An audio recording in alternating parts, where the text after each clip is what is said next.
Okay. Here we go.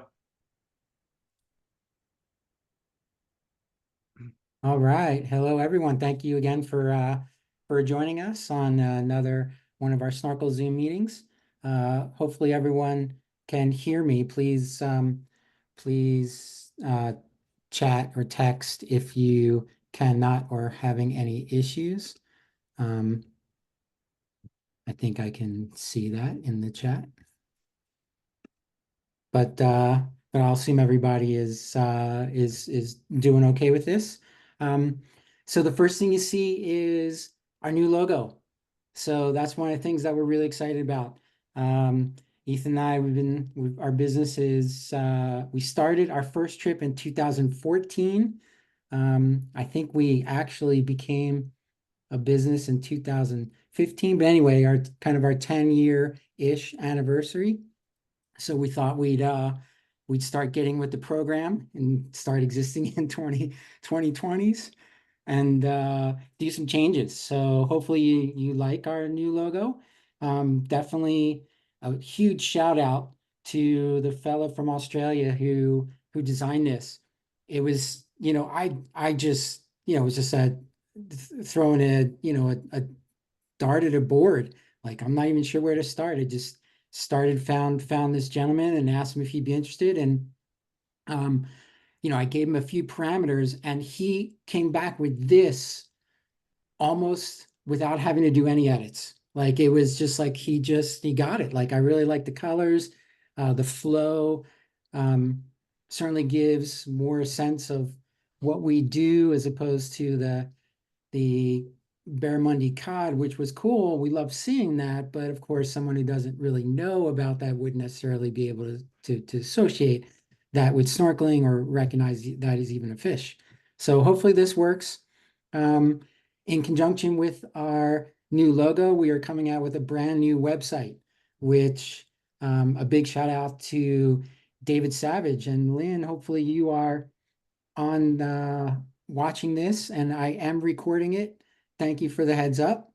Hopefully I'm recording it. Uh, it said it was recording, so hopefully it is. Um, Her son is doing just a fantastic job with it. We had a meeting a few days ago and went over what his plans are, and I'm really like super excited for the new website. Hopefully, it'll be a lot easier, a lot more user friendly. Um, Believe it or not, a lot less text. I know a lot of our website before was kind of wordy. This one gets more right to the point, and hopefully will be a lot easier. But anyway, let's move on. We are doing our presentation on macro. And this is kind of to highlight one of our new trips that we're doing in November uh, to Lembe. And so I know a lot of our snorkel sites or a lot of our snorkel destinations include macro. We make sure of that. Like we make sure that we hit any type of muck, sand, rubble, any type of area that we know would be very productive macro wise. Um, and we always get people very excited about that. So we thought we would try something um, in Lembe, where it is kind of the macro capital of the world. And if you're familiar with the trip, we're spending a few days in Lembe, getting that macro done, and then we'll move on to more lush tropical reefs that we're more familiar with over in Banca Island, and then certainly over in Bunaken National Park in just off of Manado. So yeah, you can see we're really excited for that. If anybody's interested, certainly email us about that trip. We're going to do it again in 2025, but we're going to do it with the guy I love. So we may not necessarily do resort based. We'll see. We'll see. I mean, this is something we're really excited about and curious to see how the logistics will work out. But it should be great because again, all the resorts are owned by the same company, and we have it set up so that they can move us and we'll snorkel even on the travel days between resorts, hopefully seamlessly. But with that in mind, um, let's talk about some of the crazy stuff that we may have a chance to see. So I'll kind of turn this over to Ethan at this point, let him kind of get things rolling. Yeah, hey everybody. Again, thanks for joining us on a kind of a random Tuesday in the middle of summer. We really appreciate you all joining us, and we really look forward to our next time in the water. As I'm sure most of you are, both Lee and I are, our gills have started to dry out here, and we are very much looking forward to our next trips. I know Lee has Komodo coming up, and then I'll be joining him in Allure. But towards the end of this year, as Lee was mentioning, we have Rajan Pot and North Sulawesi, which we'll kind of again focus on tonight. But many of the critters and animals that we discussed tonight, we find in other areas throughout the Coral Triangle. So everything that we talk about is kind of applicable to almost all of our trips, as Lee was mentioning. Um, but the first thing, this is going to be only our second trip to the island and the islands around North Sulawesi, or Sulawesi, I should say, because Wakatobi, which we've done, a handful of times, is kind of on the southeastern edge of Sulawesi.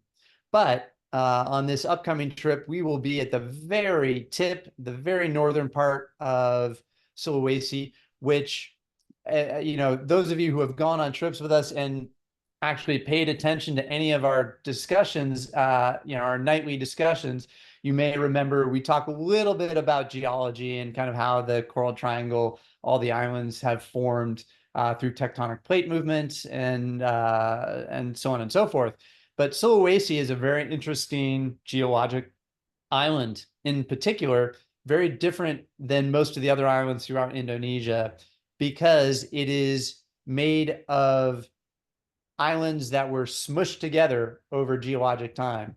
And this is one of the few islands in this area that has both marsupials and it has primates on it.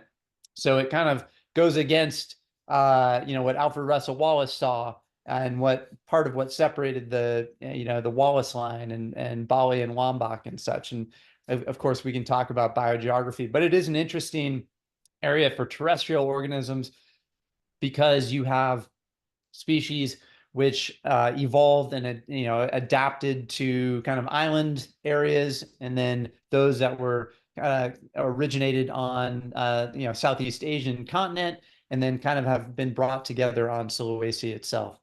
The other aspect, which is very interesting here, is kind of just the biogeography of the islands, or the marine life, I should say, around North Sulawesi. Why this area in particular is so rich for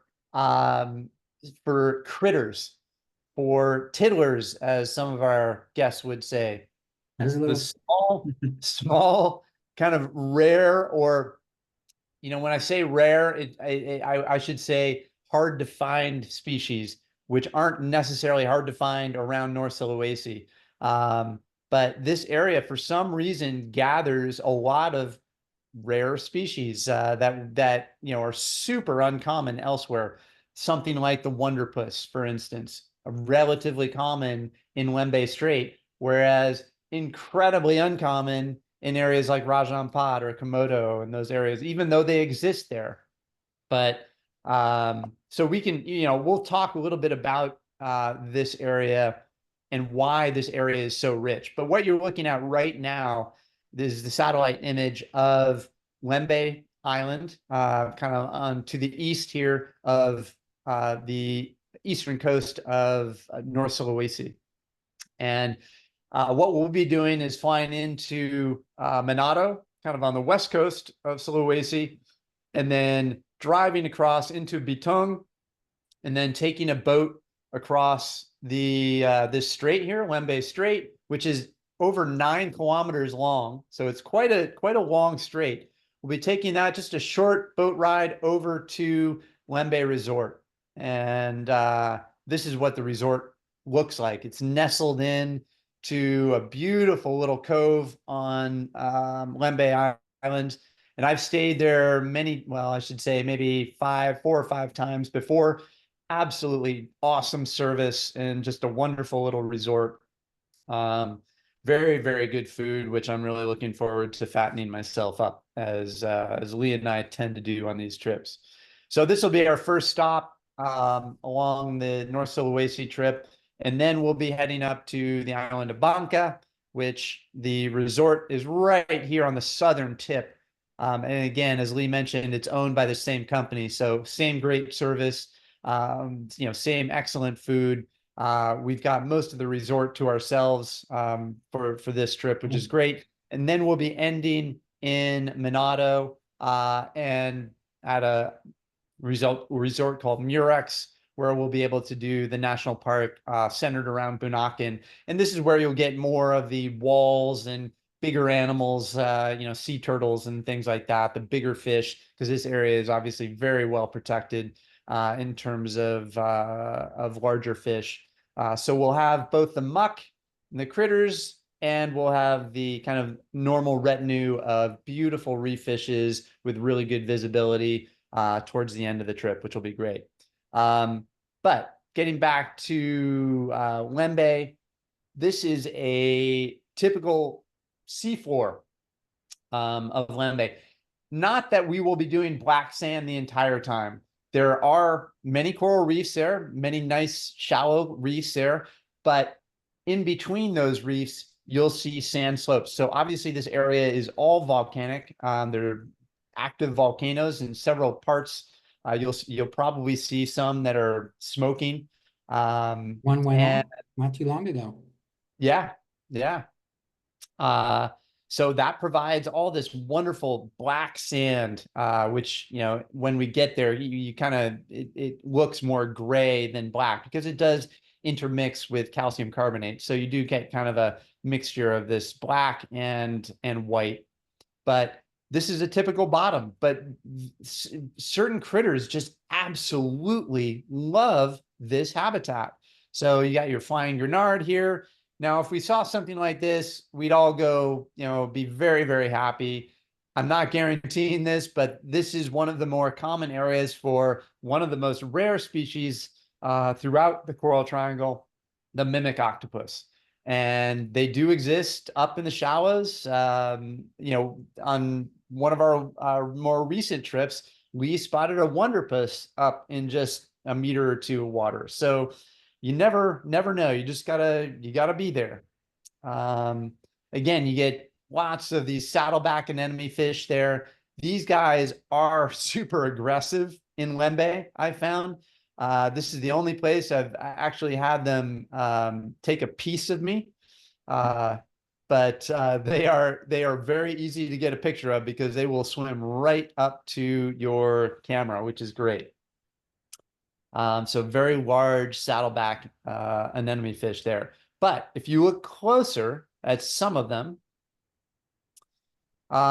they may or may not all of them have this, but if you look right in the mouth of this saddleback anemone fish, you have a parasitic isopod that has lodged itself in the mouth, and these specialize in feeding on the flesh. They basically take the place of the fish's, tongue, if you will. They don't have a tongue like our tongue, but they do have a fleshy muscle there, and that's what the isopod kind of attaches itself to and feeds on the flesh there. So make sure you check your own tongue to make sure you don't come away from this area with these parasitic isopods, but really kind of alien looking creatures. And again, it just blows me away that, this is a symbiosis. It's a parasitic symbiosis, but there are many, many of these that are visible to us while we're snorkeling. Some parasites attached to, the outside of these fish, but many are on the inside. And this one in particular, you can see if the fish has its mouth open. You kind of take a close look. But again, this anemone fish gets so close when they have this isopod, you tend to notice it because they will come up to you, their mouth will be open. It's kind of a rare thing for an anemone fish. Lembe, man, we go to a lot of places that have a lot of tunicates, but anywhere that gets a little bit of water flow, filter feeders really, really do well, namely your sponges, but also your tunicates. So some extremely beautiful and colorful and delicate tunicates, throughout Lembe Strait. So, if there is nothing else going on, I just kind of marvel at these delicate little creatures that exist, throughout the walls and kind of the sea floors where there is a good hard substrate. You never see tunicates on kind of the sandy sea floors because they do need something hard to attach to. But even a rope or something like that, they will be prevalent on. And as Lee and I have kind of talked about, on previous trips, tunicates as well as sponges do a lot in terms of improving water quality to areas because they do filter out a lot of organic as well as inorganic material in the water column. All right, we're just kind of going in a random grab bag tonight with with creatures. Lee, you want to talk about this guy? Yeah, the uh, candy crab. Um, or soft coral crab. So as you can see, I mean, pull back, Ethan, just pull back a little bit. So they live on the Dendroneptia soft corals. So these are those colorful, sometimes quite large soft corals that we see in areas where there tends to be a decent amount of water movement and not necessarily a lot of light. And so again, most people I think who are listening to this presentation have been to Raja with us and probably familiar with Spooky Channel. So that's an ideal setup for them, and you would have seen a lot of them there. And so Lembe, of course, has a bit of water flow coming through there, and certainly with the kind of the dark black sand, and you saw the initial picture that Ethan had up at the resort, lush green forests that overhang in the water, again, setting up these great habitats for these types of corals, these types of soft corals. And again, in with a bit of patience and a good eye, it's all of these commensals, all of these types of symbiotic relationships where where we can find these crazy critters. And so this one is among the prettier of the commensals of the types of crabs that live on soft corals, and hopefully something we get to see when we're there. I encourage everyone to check out as many of these soft corals as they can. We had quite a few in on our last trip to Raja. We had, I asked the guides, "Hey, all right, this is what we want to find," and they came through. They found, I think, three of them for us on three separate occasions. So again, it's something that when we talk about macro, this is a perfect candidate. This guy is maybe just about an inch long, so very, very small. And again, blends in perfectly with the soft coral, even down to mimicking the polyps so that it stays well protected. But something that once we're keen on it, once we're aware and we know that they have a chance to sing them, just a matter of being a little patient, good eyes, and we'd be nicely rewarded. Yeah, so I mean, check this out, the detail on these guys. So Mhm. obviously this is the eyeball you're looking at, but on the exoskeleton here, you've got these little hooks. It's like Velcro. And this is where they will actually attach living polyps to their exoskeleton to again to help them camouflage themselves as well as potentially to, I guess, give a little bit of protection from wandering, predators as well. Though I think it's got to be more camouflage than anything else. But just absolutely super cool. I mean, I would love to have like a suit of armor like this, walk around town outside my home here in West Lynn in Oregon. I'm sure I'd get some looks, but how cool would that be? You just have moss grow on you. Yeah, that's That's true. But they do take the color of whatever soft coral that they are in. So the Dendronepthia can be a variety of kind of pastel colors, and this guy will take whatever color that is. And again, how they do that, I couldn't tell you, but it's kind of magic. Okay, moving on. The eyes of one of the sole there, probably a Kai sole, Kai sole. Again, in the black sand, you'll see a ton of flounder and soles down there. Again, if you are looking closely, and we'll tell everybody go slow, because inevitably you are going to be passing over organisms that are watching you, and you may not see it if you're going, more than, a half a meter a second or something like that. Yes. Again, super camouflage scorpion fish. You are going to see a lot of different species of scorpions there.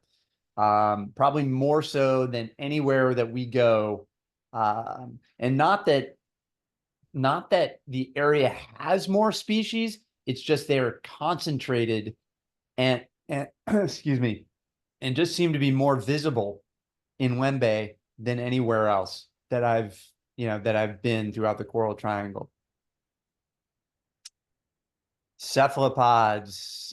This area is also, again, one of the best spots in the world for cephalopods, and you can see any number of both octopus and different cuttlefish species, and squid there, of course, and bobtail squid for that matter.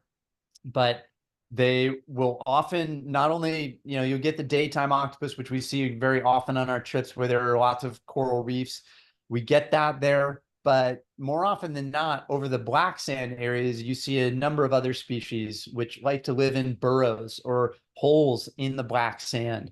And they literally will just disappear into the black sand like this one's doing. It's actually kind of just emerging to stick its eyes out to kind of wonder what I'm doing above it. But really, really interesting. I believe this is a long arm octopus, but they're very, very difficult to identify because there are a number of species which have the same shape, and obviously they can change their color so dramatically.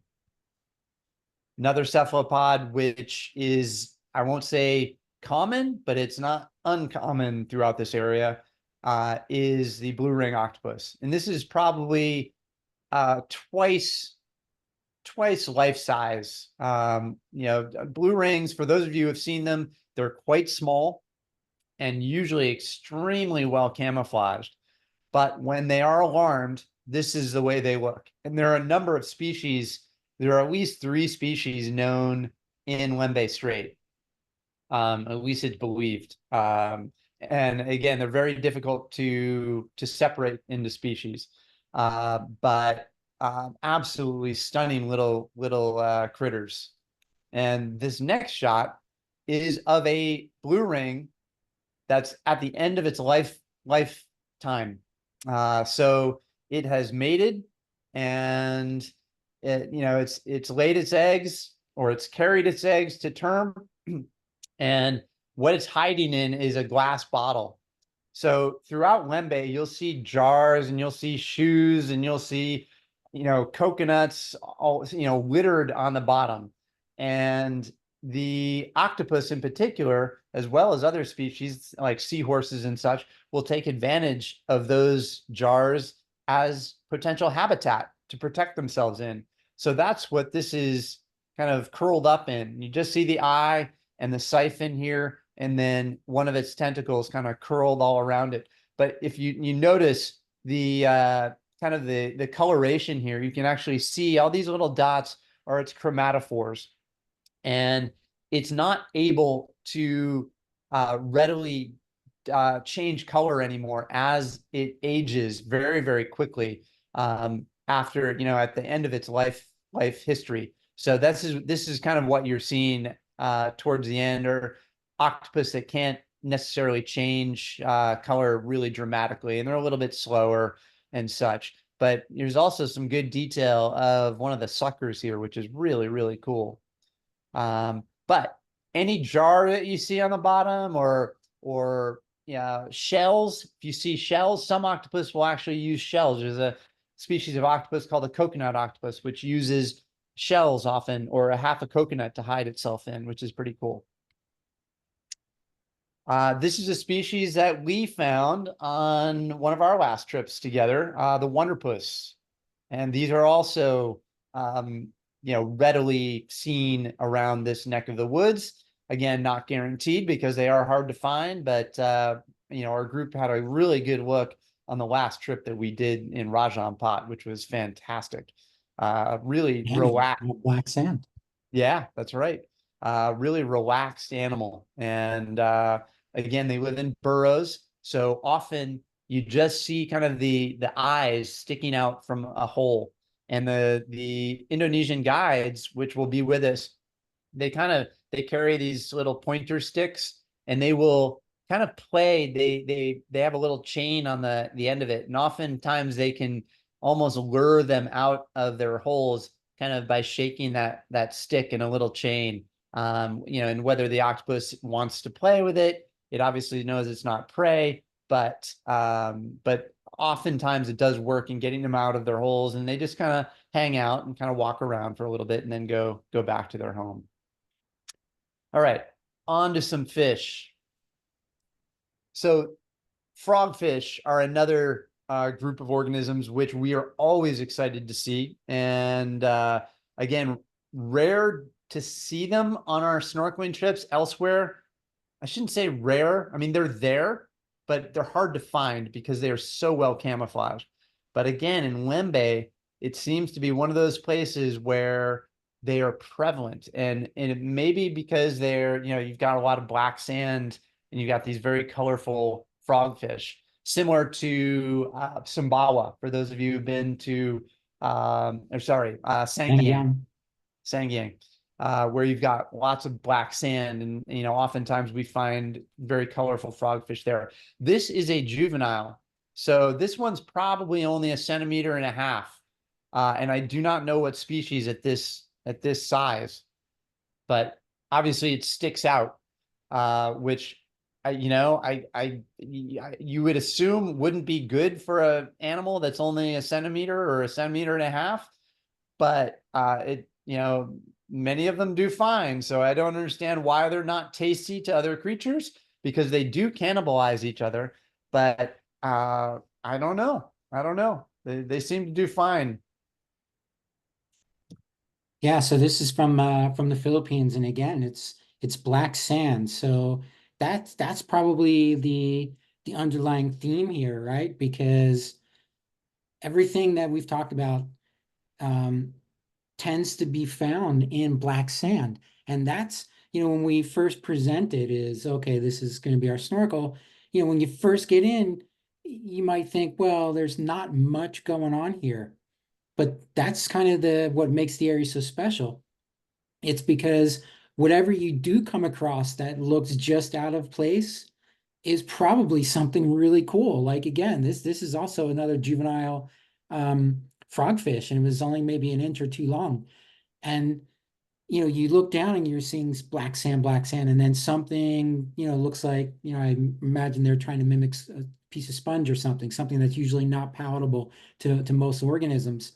And things leave it alone. But for us, finding these critters in black sand is what makes it, so special.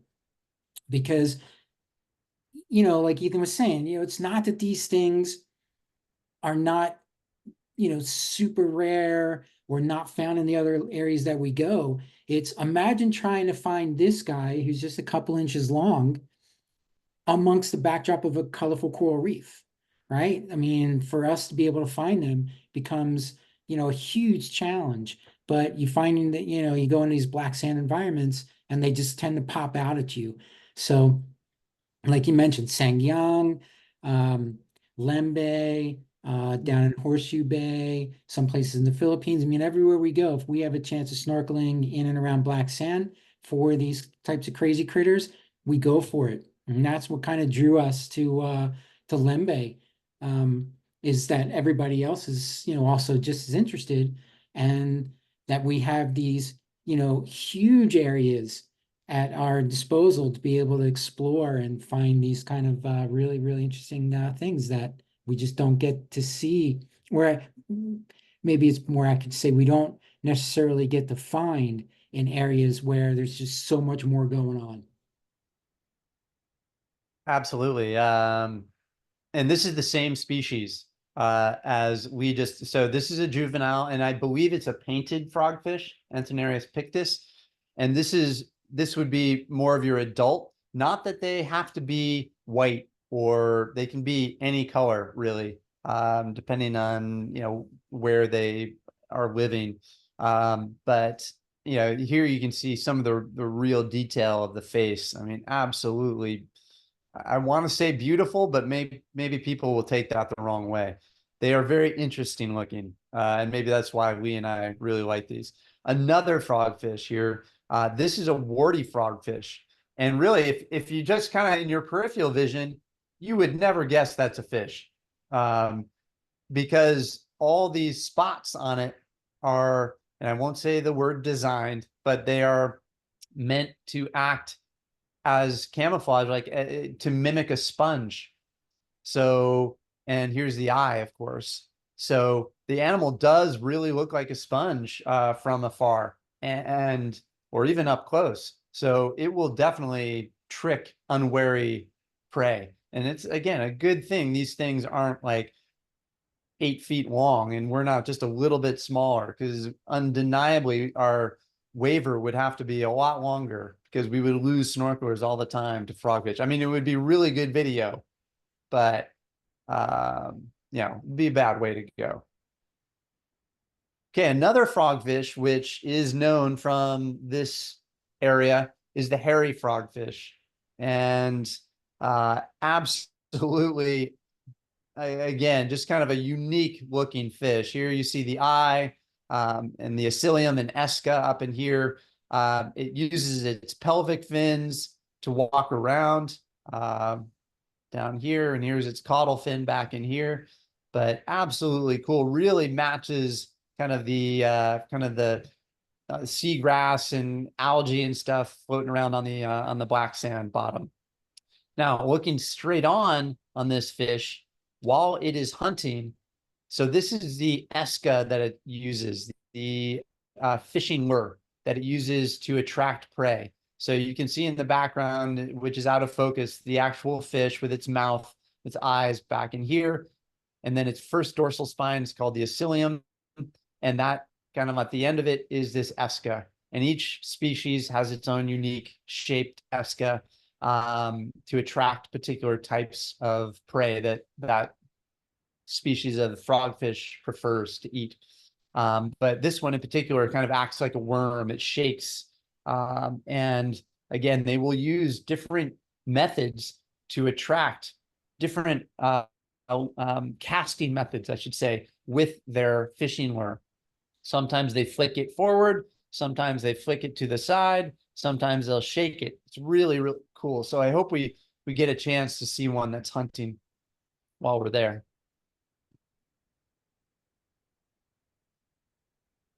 Okay, here's a Halimeda ghost pipefish. Um, and so Halimeda is a type of calcareous algae. And Lee, where'd you take this one? That was in the Philippines.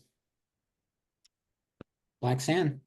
Yep, and we should hopefully we'll see this species, but for sure we will see some ghost pipefish. And there's, Oh yeah.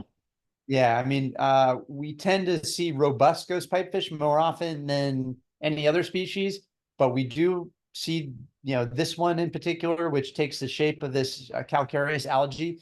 We've seen it in Raja Ampat, we've seen it in Komodo, we've seen it in the Philippines. So, and North Sulawesi is again a home where you'll often see things like this. Oh yeah. So hopefully we get these guys as well. Again, these guys we don't see very often. Again, a lot of it is the habitat. They prefer kind of these rocky, black, sandish type of places, and they're fairly secretive. But again, we'll take advantage of the local guides there. who, spend so much time there and all talk to each other. So asking for things like this in Lembe is not as nearly as crazy as it would be to ask for this in, say, Raja, even though, again, they are there. And we have seen them before in Spooky, right? Just at the kind of the northeast end of Spooky at the channel. I think there was some near the mangroves, but again, this is what, you know, going for macro is all about. Looking for these crazy critters, and hopefully we have these good opportunities. These guys feed exclusively on sea stars, and so one of the things that I tend to, if I see the arm of a sea star, just kind of lying on the ground, and it was, recently cut off or for whatever reason, I'll usually try and search around the area to see if it wasn't one of these guys who will cut off the arm and uh, and then consume the sea star. This is what it's all about. Boxer crab.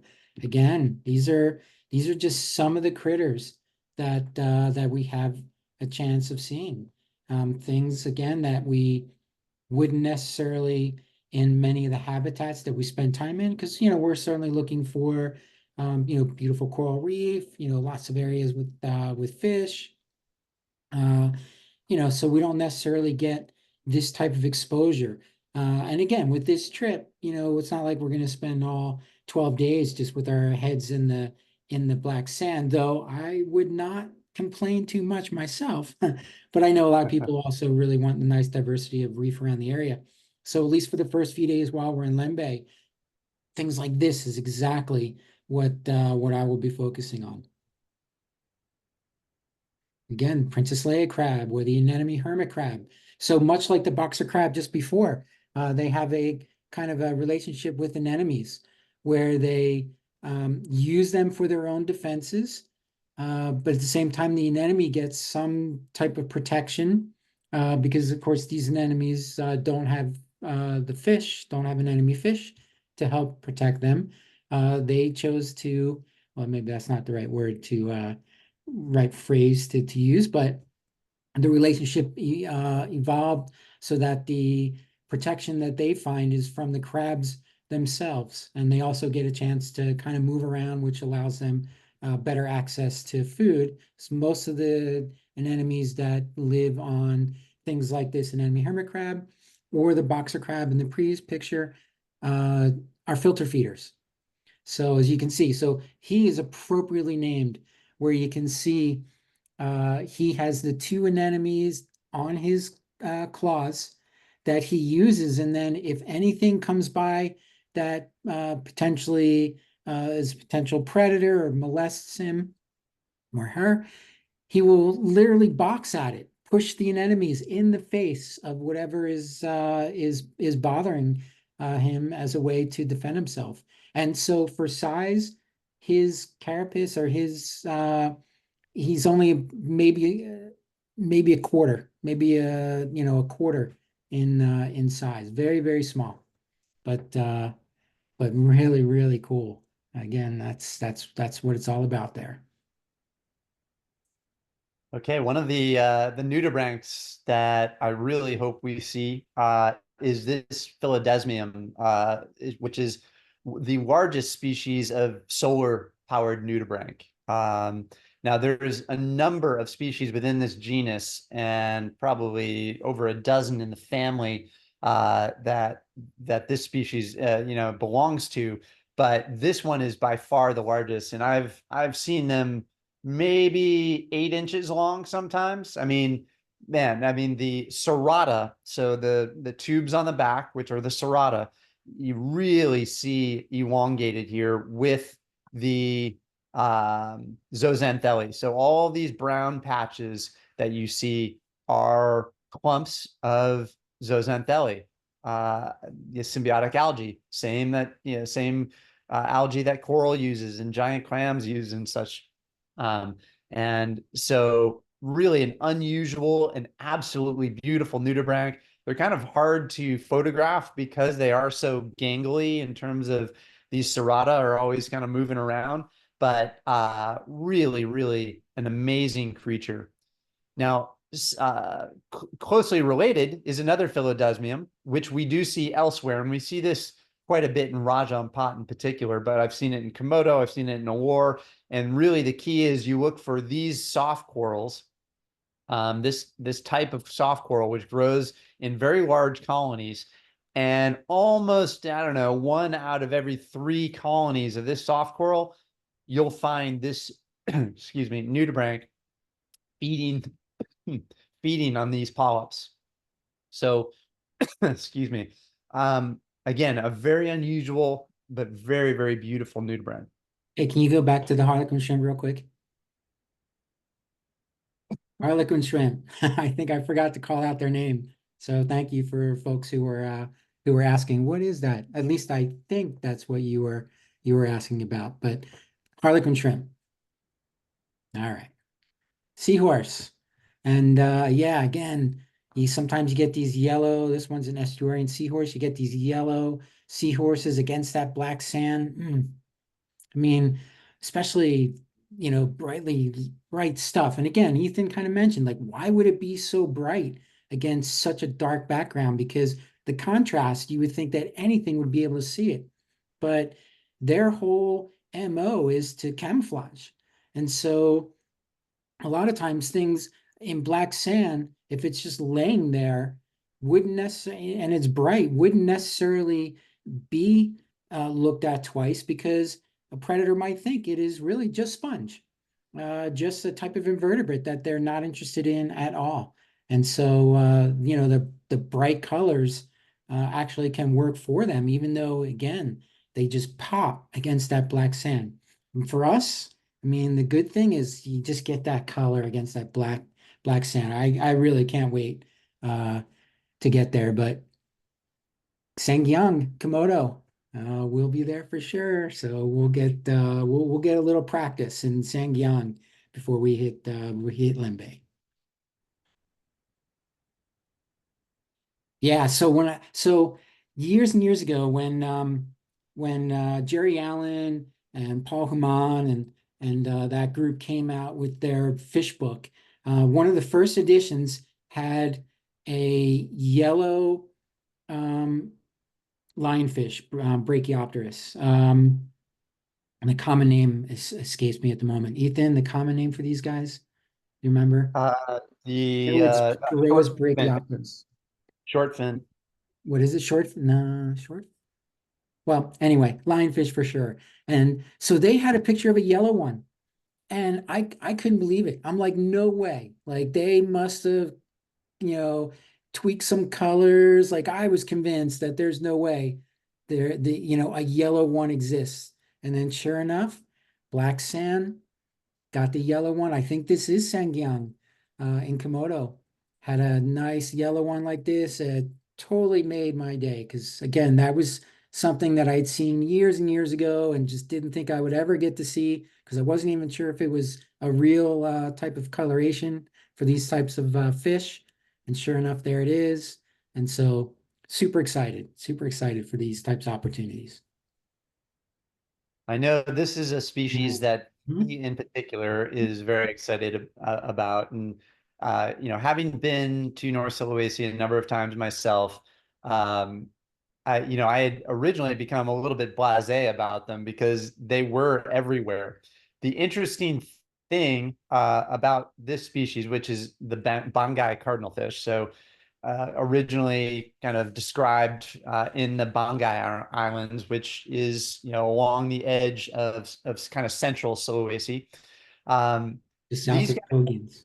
supposedly been introduced to Lembe. And to me, it's so close biogeographically. I kind of was wondering, well, why would they be introduced, and Right. how would somebody know that? It just seems very easy for them to disperse up to Lembe.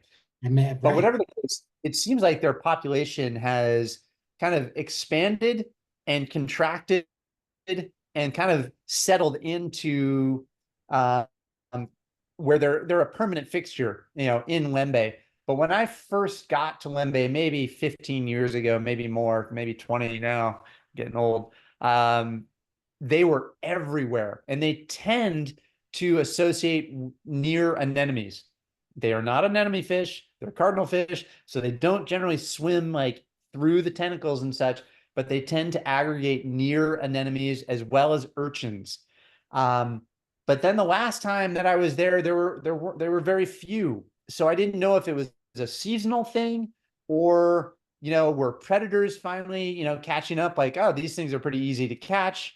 I just don't know, but Popular they are. aquarium fish. Sorry, They're very popular aquarium fish. they are. They are.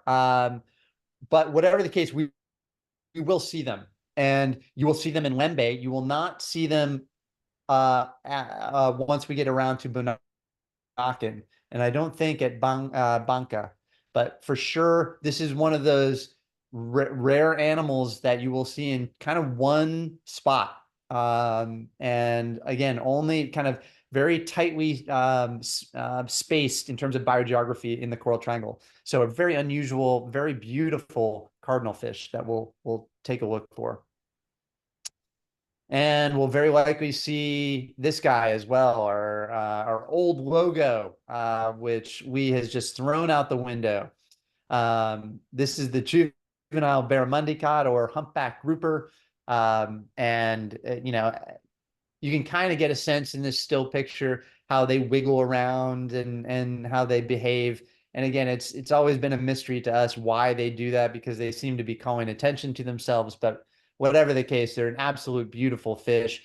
It is difficult to see their eyes. Again, if you're looking peripherally, you wouldn't know where their eyeball is, just looking real quickly at the at this very fast moving fish.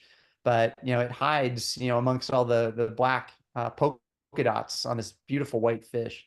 But we should see that guy as well. I'm not even taking pictures of them anymore. Yeah, they're right. Like, they're dead to us now that we've switched our logo. So if you guys join us in North Sulawesi, don't even bother pointing them to Lee, pointing them out to Lee. You can point them out to me, and I'll smile politely. But anyway, juvenile sweet lips will be prevalent there as well. And here's your juvenile Just juveniles in line. general. Like again, that one of the things, like one of my thoughts about why we see so many juveniles in black sand is because there just aren't a lot of predators there in the first place. Like it tends to be, again, when you first get in, you would think like, why are we here? I mean, there's not schools of fish, there's not big fish, not a lot of coral, not a lot of things that seem to be going on. But once you get more into the details, a lot is going on. And I think because there's just not a lot of mouths in the area. There's just it's an area where juveniles don't necessarily have to fend for their life every single second.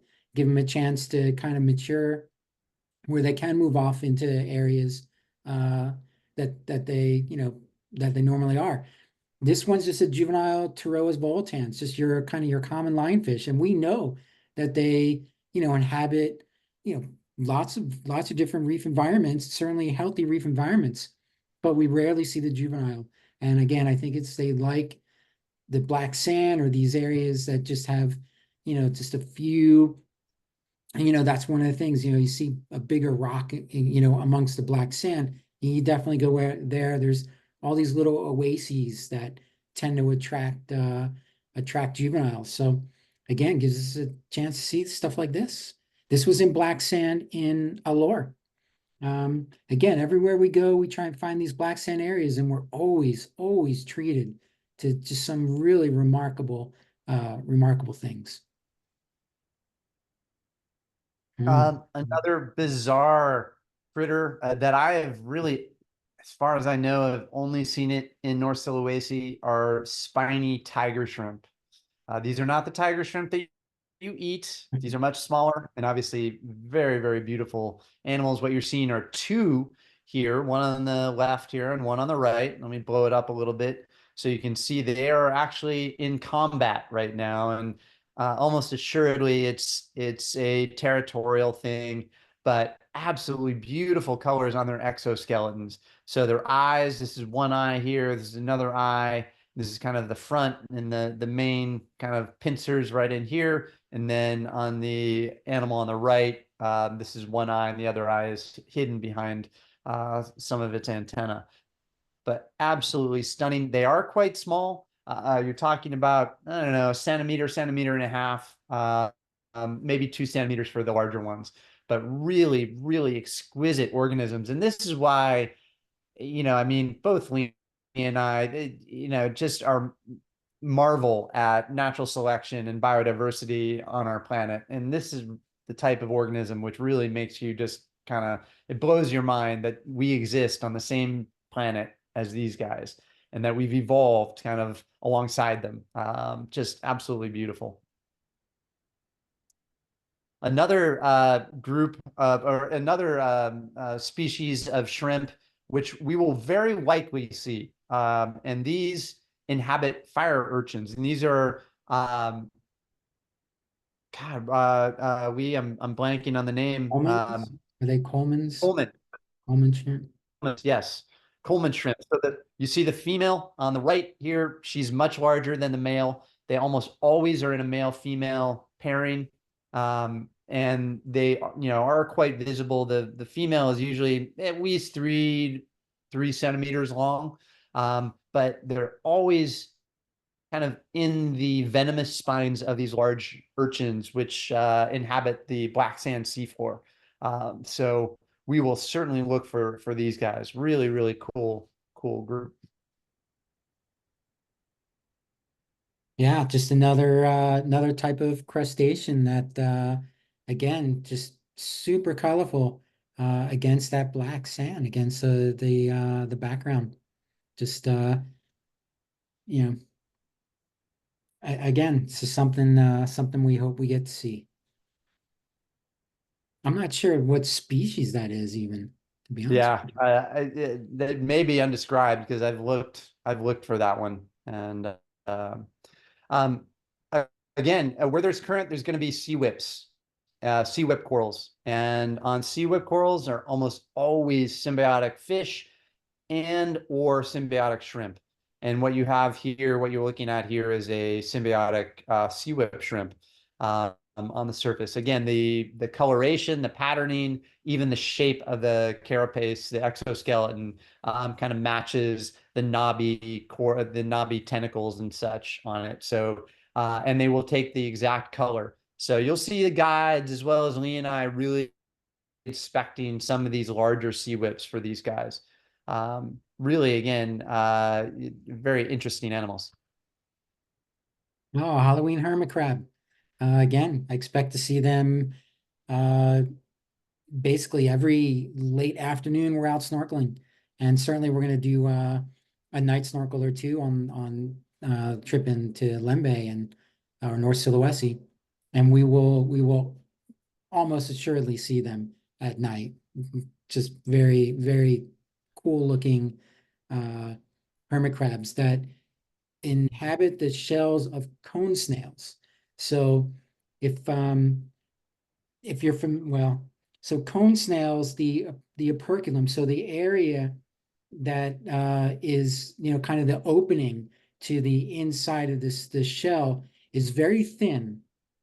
And so a lot of hermit crabs, they go for kind of your more classic type of shell that has a fairly large opening so that they can fit their body in. These guys have adapted to the cone snail, again, as a way to take advantage of maybe less competition by specializing on something that is not the norm, if you will. But their body is very, very thin so that they can slip almost like a card going into the slot. They can fit inside that shell. And so anytime I see any type of cone snail that has growth on it like that, I always tend to give a look. I know we shouldn't be touching cone snails, but if a cone snail, if a shell has growth like that, there is not a cone snail inside there. They burrow in the sand and come out at night. Uh, they anything that grows on is because the shell's been exposed for a long time, just laying out there. So I'll usually try and see if I can find them. As you can see, really, really cool looking color pattern. Okay, blue ribbon eels, we will assuredly see up in North Sulawesi for sure. Now, this is a species that I'd really love everyone to see. This is a type of allied cowrie. This one in particular is called the margarita allied cowrie. It's relatively small, and they're usually found on soft corals, but sometimes you see them off the soft corals for one reason or another. Maybe they've been kicked out because they've been naughty. I don't know, but whatever the case, or they've just settled in the wrong place, more likely or not.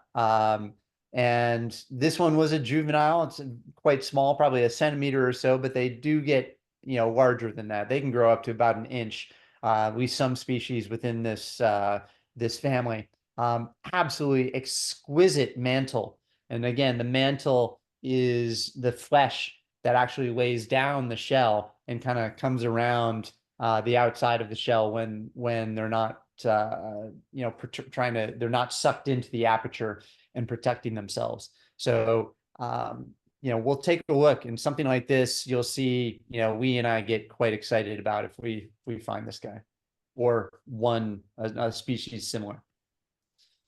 Okay, the Halgerda nudibranchs, absolutely beautiful. Undoubtedly, we will see these. We will see a lot of nudibranchs, so I didn't add a lot within this discussion, but undoubtedly we will also see them mating. So what you're looking at here are Halgerda batangus mating. So you're seeing the gonopores, the reproductive structures meeting right now.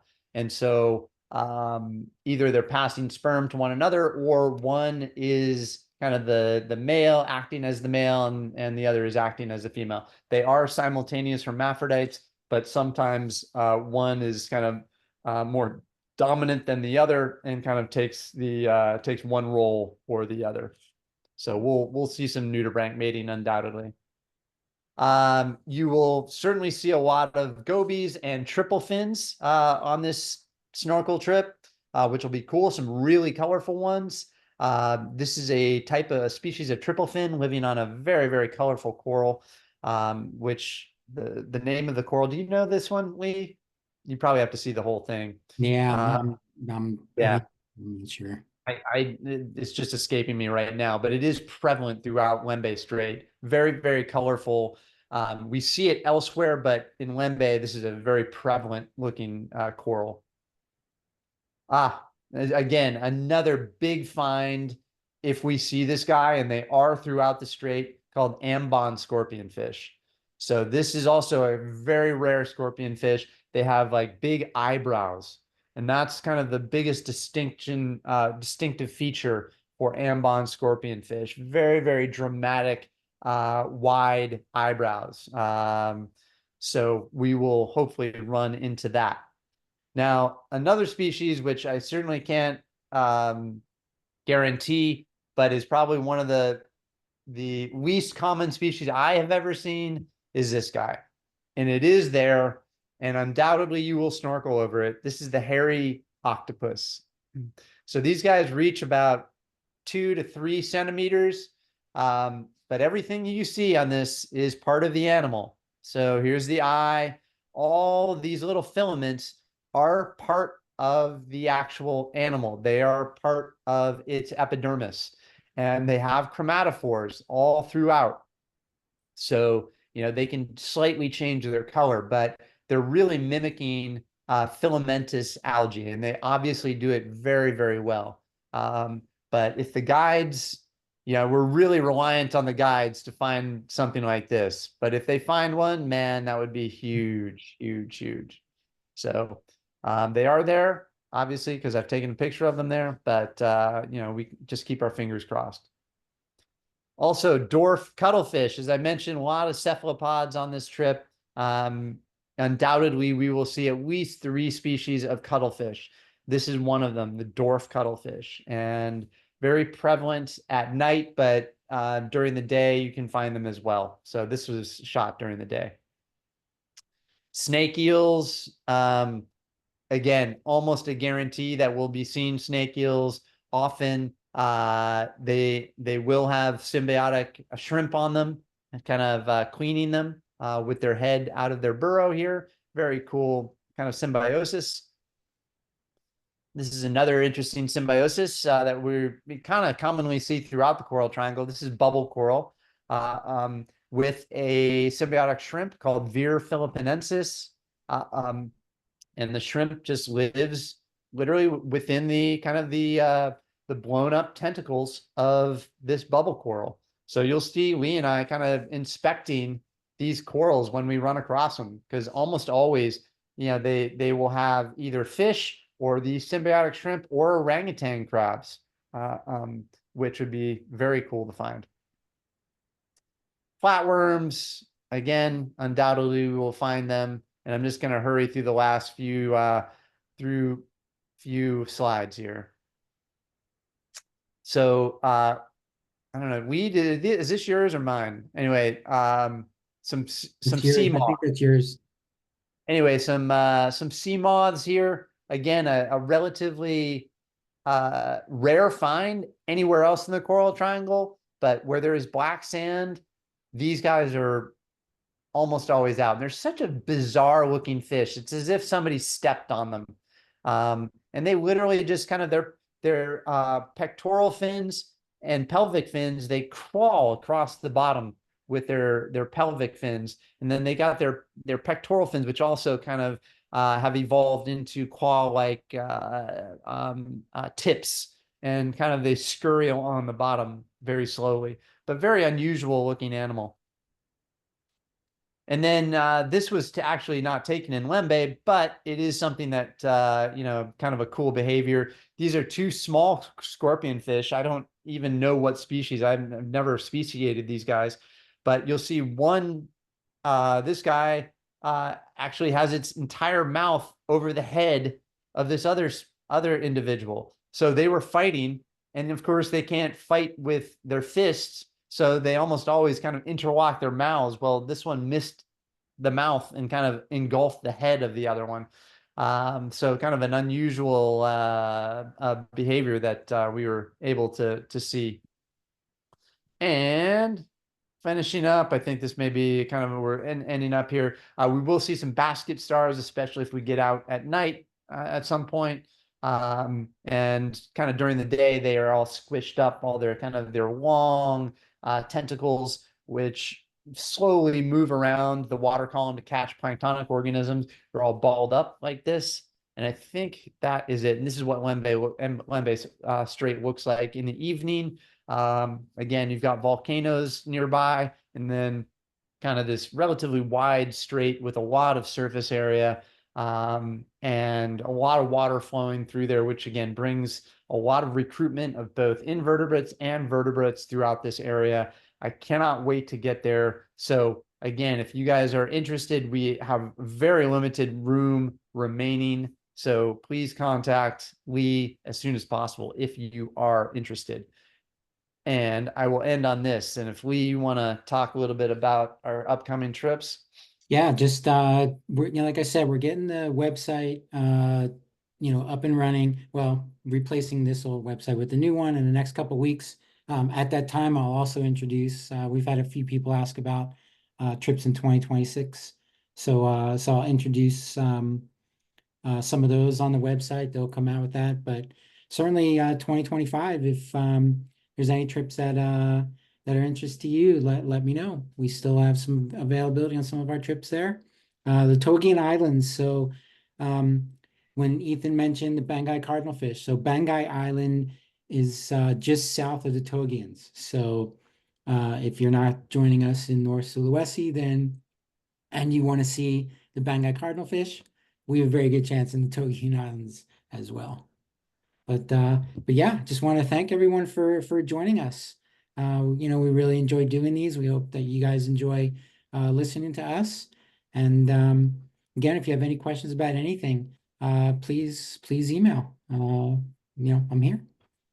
Yeah, thank you, everybody. It's again always a pleasure to kind of see all your names pop up again, and And it makes Lee and I really miss the water more because we've shared a lot of really cool experiences with many of you, and we really look forward to sharing a lot more. So man, I'm just looking at the list myself. I'm like, man, I hope I get a chance to do all of them, but we will see. We will see. Whatever the case, again, thank you, everybody. We will catch up with everyone very soon again, and look forward to the beginning of kind of the latter half of 2024 with Komodo Allure and North Sulawesi and Raja Ampat coming up. And then off into 2025. Hard to believe. But again, thank you, everybody. We really appreciate your patience and willingness to listen to Lee and I over and over. But it gives us some hope, because we're all dry right now. Gives us a reminder of how much we love the water. So can't wait to see you all, and we'll be in touch very, very soon. All right. Bye, everyone. See ya. Ethan, you gonna set up a new meeting? I will. Okay.